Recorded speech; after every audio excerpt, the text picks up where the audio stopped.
চিত্রনায়িকা পূজাচেরীর পরিবারকে ঘিরে এবার সামনে এলো বড় ধরনের আর্থিক প্রতারণার অভিযোগ।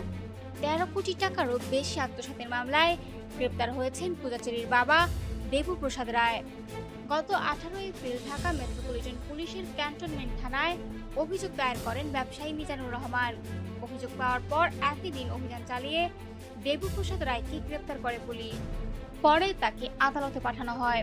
শনিবার ২৫ এপ্রিল বিষয়টি নিশ্চিত করেন ক্যান্টনমেন্ট থানার অফিসার ইনচার্জ রাকিবুল হাসান। তিনি জানান, প্রতারণার অভিযোগে একটি মামলা দায়ের হয়েছে। অভিযোগের ভিত্তিতে অভিযুক্তকে গ্রেপ্তার করা হয়েছে এবং বিষয়টি এখন তদন্তাধীন। যাচাই বাছাই শেষে পরবর্তী আইনগত ব্যবস্থা নেওয়া হবে। এজাহার সূত্রে জানা যায়, সিনেমা প্রযোজনার ব্যবসার কথা বলে দীর্ঘদিন ধরে ভুক্তভোগীর কাছ থেকে বিপুল অঙ্কের টাকা নেন দেবপ্রসাদ রায়। প্রথমে ২০১৯ সালের ১৫ সেপ্টেম্বর ক্যান্টনমেন্ট থানার পশ্চিম মাটিকাটা এলাকার বাসায় গিয়ে নগদ ৫,৫০,০০,০০০ টাকা ধার হিসেবে গ্রহণ করেন তিনি।